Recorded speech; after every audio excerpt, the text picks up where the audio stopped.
मुळात काय आलं की सुरुवात आपण चर्चेला अशी करावी का इथलच्या केसा काय आदर केला, इथलच्या फॉरेस्ट टेक्सचा काय आदर केला, सुरुवात अशी व्हावी. मला ते प्रोजेक्ट पाहणे अगोदर सुरुवात अशी व्हावी. 73 घटना दृष्टीने जो अधिकार मिळालाय हे आधी समजून तर ठेवते ना. नाही ते नंतर घेऊयात आपण. याचं काय करते सांगा आधी. पैशाचा विषय काय होते की ते आमचा आवाज तो आमचा गाव आहे साहेब तो, आणि याचं काय करते ते आधी सांगा आम्हाला.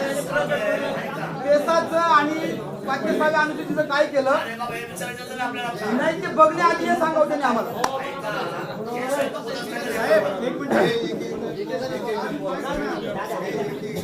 आम्ही बघतो ते त्याचा आदर करतो आम्ही, परंतु याचं काय केलं त्याने आधी. प्रोफेशनल कशी डायरेक्ट नोटीस दिली.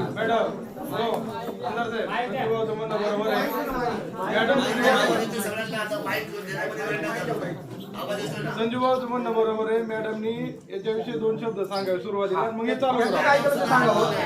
पण तरी पण बोलू द्या. बोलू द्या मॅडम. आमचं म्हणणं काय झालं, आम्ही ऐकतो ते, आम्ही ते समजून पण घेतो, पण सुरुवात मात्र अशी उलटी करू नका. सुरुवात बरोबर झाली.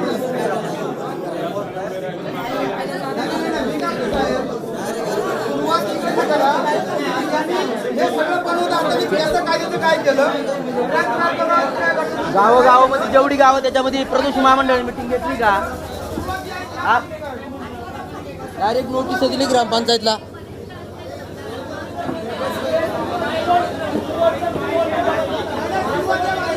सुरुवात नाही, आमचा विरोधच आहे त्याला, विरोधच आहे ना आपला. काही ते पाहायची गरज नाही आम्हाला, आम्ही शाळेत पाहिले. एक मिनिट जरा, एक मिनिट संजय इकडे पुढे हे ऐका रे बाबा, एक मिनिट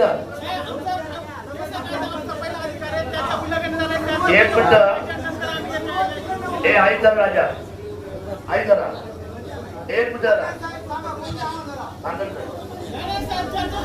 ऐका ना. अरे ऐक मी काय बोलतो रे. हे बाबा अरे बाबा हे राजा, मी माझ्या भाषणात काय बोलले माझ्या प्रास्ताविकमध्ये पैसा ऐका. अरे मी हा प्रश्न केला पाहिजे शासनाला की पैसाला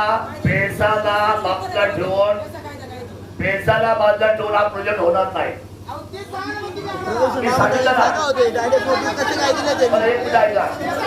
नोटीस कसे काय दिले डायरेक्ट त्यांनी. पैसाला बाजूला ऐका हो, पैसाला बाजूला ठेवून आपल्या कामच नाही करायचं. पाता मुद्दा झाला की नाही हे सांगितलं लागतात.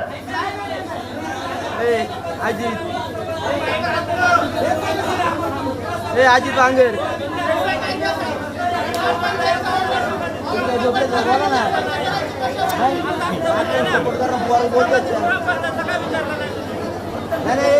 डायरेक्ट नोटीस कशी काय दिली, डायरेक्ट प्रदूषण महामंडळाने नोटीस कशी काय दिली. प्रदूषण महामंडळाला आपल्याला मीटिंग व्यवस्थितच करायचंय, फक्त मुद्दा जो आहे ना तर म्हणजे तो मुद्दा समजून घ्या. म्हणजे आम्ही जे बोलतोय ना ते आपण मुद्दा नाही कोणी गोंधळ करू नका. आपल्याला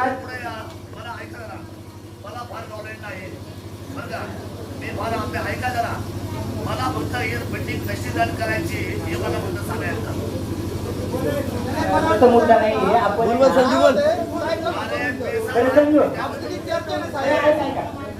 2 मिनिट फक्त मी जो काय मुद्दा आहे ना तो आपण मीटिंग चालू कशी करायची हे ऐकून घ्या मला.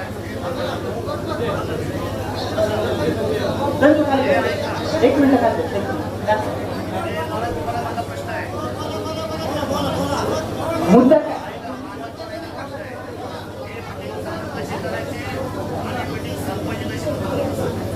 आपण हे साहेब हा जो रिपोर्ट आहे म्हणजे आमचा मुख्य मुद्दा काय किंवा आपला जो मुख्य मुद्दा काय असायला पाहिजे त्या अनुषंगाने खरं म्हणजे मीटिंग आहे साहेब. दोन्ही पण आपले जे महाराष्ट्र नियंत्रक मंडळाचे जे अधिकारी आहेत त्यांच्यासोबत ऑलरेडी आम्ही चर्चा केली होती. दत्ताभाऊ होते, सगळं आपण ती चर्चा केलेली. नाही ऐका ना, मग तेच मी म्हणतोय की आपण ऐकूनच घेत नाही तसं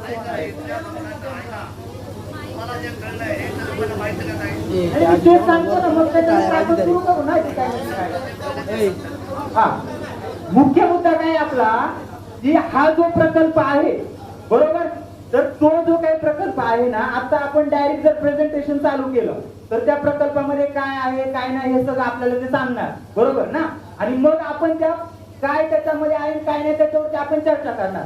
मुख्य मुद्दा काय आपला, आणि ती सातत्यानं कदाचित तुम्ही व्हिडिओ पण बऱ्याच जणांनी पाहिला असतील, मी जे सातत्यानं बोललोय साहेबांसोबत पण बोललो होतो त्या दिवशी, कलेक्टर साहेबांसोबत पण मॅडम कलेक्टर साहेबांसोबत जी चर्चा झाली त्या मीटिंग मध्ये, त्या दिवशी नव्हते तुम्ही, घरी अडचण असल्यामुळे तुम्ही आले नव्हते त्या मीटिंगला, आम्ही चर्चा केली कलेक्टर साहेबांसोबत, तर ते मुद्दे जास्त महत्वाचे.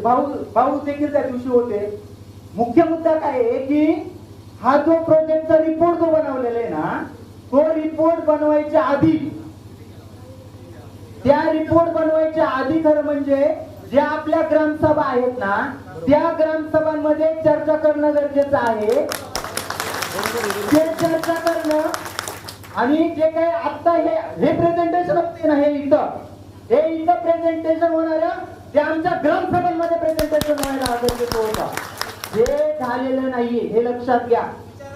जे काही पेसा कायदा जो आहे आपला, त्या पेसा कायद्यामध्ये स्पष्ट म्हणलेले, एकदम स्पष्ट आहे का, प्रत्येकाची ऑलरेडी प्रत आहे आपल्याकडं, त्या पेसा कायद्यामध्ये स्पष्ट म्हणलेलं आहे आपली जमीन घेण्यासाठी फक्त नाही, जेव्हा शासन किंवा कोणती एजन्सी जेव्हा एखादा प्रकल्प आणायचा आहे आपल्या याच्यामध्ये, काढूनच द्या डायरेक्ट मला प्लीज, मी तुम्हाला वाचून दाखवतो मग समजेल की मी काय बोलतोय ते.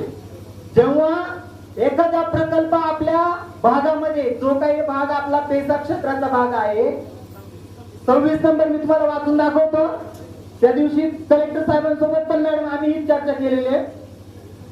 म्हणजे काय आहे की आपल्या अधिकाऱ्यांना सुद्धा खरं म्हणजे हे माहित आहे की माहित नसल्याचं सोंग आणलं जाते, ते माहित नाही खरं म्हणजे. पेसा कायद्याचा हा रिपोर्ट आहे, त्याच्यामध्ये 26 नंबरचा मुद्दा आहे, भूमी संपादनापूर्वी विचार विनिमय या टायटल खाली आहे. शासन त्यावेळी अंमलात असलेल्या कोणत्याही कायद्याच्या तरतुदीमुळे अनुसूचित क्षेत्रामध्ये भूमी संपादनाचा विचार करीत असेल तर, हे लक्षात घ्या, जमीन आपली घेण्यासाठी नाही. जेव्हा शासनानं काही त्याचा रिपोर्ट म्हणजे विचार केलेला आहे, तो विचार जेव्हा करत असेल तेव्हा शासन किंवा संबंधित भूमी प्राधिकारी प्रस्तावासोबत पुढील लेखी माहिती ग्रामसभेकडे सादर करील. लेखी माहिती, हा रिपोर्ट नाही, कचरा रिपोर्ट आहे, लक्षात घ्या. लेखी माहिती याच्यामध्ये काय म्हटलंय, नैसर्गिक साधन संपत्ती व त्याच्या लगत राहणारी जनता, म्हणजे ती जनता कोणी, आपण आहे ती जनता, यांच्यावर प्रकल्पाच्या होणाऱ्या संभाव्य परिणामांसह प्रस्तावित प्रकल्पाचा संपूर्ण आराखडा. हा संपूर्ण आराखडा वायसाहेब आपल्या ग्रामसभांमध्ये मांडणं गरजेचं होतं. त्याच्यानंतर असं म्हटलंय की प्रस्तावित भूमी संपादनाचे तपशील, किती जमीन जाणार आहे, कोणाची जमीन जाणार आहे, कशासाठी काय कोणकोणती जमीन वापरली जाणार आहे, याचा तपशील आमच्या ग्रामसभेमध्ये सादर करणं गरजेचं आहे. त्याच्यानंतर गावामध्ये स्थायिक होण्याची शक्यता असलेले नवीन लोक, म्हणजे जे येतील ना प्रोजेक्ट राहिल्याच्या नंतर जे लोक येतील ते लोक आणि ते क्षेत्र व समाज यांवरील संभाव्य परिणाम आणि गावातील लोकांचा प्रस्तावित सहभाग, त्यांच्या नुकसान भरपाईची रक्कम, नोकरीच्या संधी, आमच्या कोणत्या पोराला तुम्ही नोकरी देणार, त्या नोकरीचं स्वरूप काय असणार आहे, मग आमच्या ऑफिसमध्ये याचा काय परिणाम होणार आहे ते देखील तुम्हाला सांगणं गरजेचं आहे. आमच्या गाडगरमध्ये काय परिणाम होणार आहे, आमच्या उद्रांमध्ये काय परिणाम होणार आहे, हे आमच्या त्या ग्रामसभेमध्ये सांगणं गरजेचं आहे. हा रिपोर्ट येण्याच्या आधी संपूर्ण माहिती मिळाल्यानंतर संबंधित ग्रामसभा या संबंधित प्राधिकरणाच्या किंवा शासनाच्या प्रतिनिधींना बोलविण्यास सक्षम असतील. पुढचं लक्षात घ्या, समज पाठवलेल्या अशा सर्व व्यक्तींनी मुद्दाने स्पष्ट व अचूक माहिती सादर करणे अनिवार्य आहे. अधिकाऱ्यांना समज कोण पाठवणार आहे, तहसीलदारांना समज कोण पाठवणार आहे, कोण, ग्रामसभा. हे लक्षात घ्या, कोणी अधिकारी आम्हाला समज पाठवू शकत नाही. आमची ग्रामसभा ठरवेल की कलेक्टर असतील किंवा तहसीलदार असतील, त्यांना समज देण्याचा अधिकार आमच्या ग्रामसभेला आहे.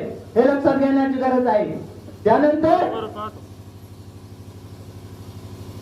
पुनर्वसन आराखडा, पुनर्वसन आमच्या जमिनी जाणार आहेत ना, आमची गावं जाणार आहेत ना, पुनर्वसन कुठं होणार आहे, कसं होणार आहे, त्याचं स्वरूप काय असणार आहे सांगितलंय का आपल्या आजनाव्याचे सरपंच सांगितलंय? हे सांगणं गरजेचं आहे. मला वाटतंय की मी हे जे बोलतोय ना, अधिकाऱ्यांनी यांचे मिनिट्स करावेत खरं म्हणजे. एकच मिनिट फक्त. तर मला वाटतंय की हे जे काही थोडक्यात तुमच्या सगळ्यांच्या लक्षात आलेलं असेल की आम्ही सुरुवातीला जे म्हणत होतो जे बोलायचं, तर हे बोलायचं आहे. ग्रामसभेला संपूर्ण अधिकार आहेत. जेव्हा आता हा जो रिपोर्ट आहे तो रिपोर्ट मी स्वतः वाचलेला, आमच्यापैकी बऱ्याच जणांनी तो रिपोर्ट वाचलेला आहे. त्या रिपोर्ट मध्ये काय आहे काय नाही त्यामध्ये तुम्ही बऱ्याच जणांमध्ये आता जे काही प्रचार चालू आहे त्याच्यातून माहीत झालेला आहे. मुख्य मुद्दा काय आहे, हा रिपोर्ट तुम्ही कशाच्या आधारावरती बनवला आहे, आधार काय या रिपोर्टला, कोणाची परवानगी घेतलेली आहे, हा मुख्य मुद्दा आहे. म्हणून आमदार महोदयांना माझी एक नम्र विनंती आहे की आजची आपली जी सभा आहे ना, जेव्हा हा रिपोर्टवरती आपण चर्चा करू ना, ऑटोमॅटिक या सगळं रूपरेषात येणार आहे. 21 तारखेची जी जनसुनवाई आहे ना ती आजच होऊन जाणार आहे. आजच वेगळी 21 तारखेला जनसुनवाई द्यायचं लांडे साहेब कारणच राहणार नाहीये. म्हणून मला वाटतंय दत्ताभाऊ की आपण आजच्या मीटिंगचं स्वरूप हे असेल की आज आमच्या ग्रामसभेची परवानगी न घेता हा रिपोर्ट बनवलेला आहे. म्हणून कलेक्टर साहेबांनी आणि कलेक्टर साहेबांचे जे काही प्रतिनिधी आलेले आहेत त्या सर्व महोदयांना माझी विनंती आहे की आपण हा जो काही अहवाल आहे, ही जी काही जनसुनावणी असेल किंवा हा जो अहवाल असेल त्याच्यावरती चर्चा कधी होईल, जेव्हा ही सगळी प्रक्रिया घडेल. म्हणून ही प्रक्रिया घडलेली नाहीये. मग ही जर बेकायदेशीरित्या प्रक्रिया घडलेली असेल, पेसा कायद्याचं उल्लंघन करणारी जर प्रक्रिया घडलेली असेल तर 21 तारखेची जे काही सुनवाई आहे ती ऑटोमॅटिक ही बेकायदेशीर ठरते. ती जनसुनवाई होता कामा नये याच्यासाठी आजची बैठक आहे आणि मला वाटतं या सगळ्या मुद्द्यांवरती आज चर्चा व्हावी. थँक्यू. असं सुद्धा तुमच्या परवानगीने या ठिकाणी मी 2 मिनिटांमध्ये जे आम्ही आजपर्यंत जे ऐकून बोला ना तुम्ही.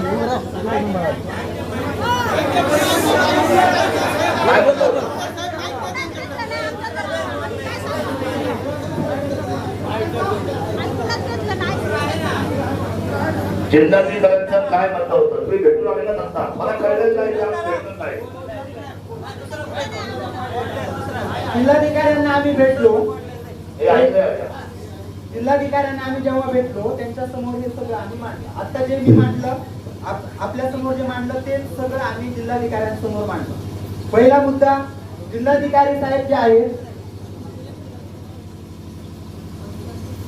जिल्हाधिकारी साहेब जे आहेत त्यांनी प्रथमतः ही जी काही प्रक्रिया जी आहे त्या प्रक्रियेची इत्थंभूत माहिती त्यांनी जी घेणं अपेक्षित होतं, ती इत्थंभूत माहिती जिल्हाधिकाऱ्यांनी त्या दिवशी जेव्हा आम्ही चर्चा करायला गेलो होतो तेव्हा त्यांना याची इत्थंभूत माहिती ते देऊ शकले नाही आम्हाला जिल्हाधिकारी साहेब.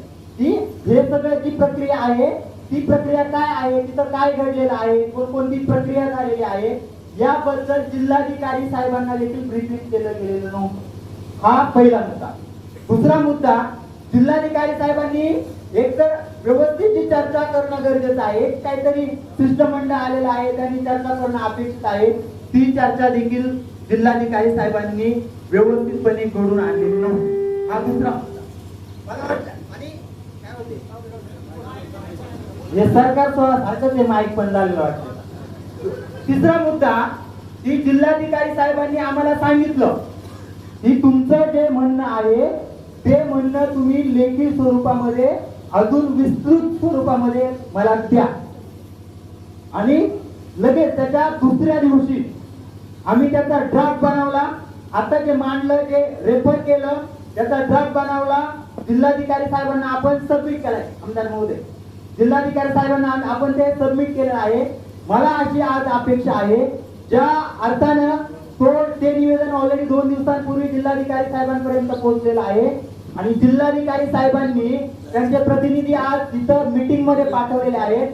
तर माझी विनंती आहे की जिल्हाधिकारी साहेबांचं जे काही म्हणणं आहे या ड्राफ्ट विषयी किंवा पेसा कायद्याविषयी तर प्रांत महोदयांनी ते आपल्या सगळ्यांसमोर मांडावं.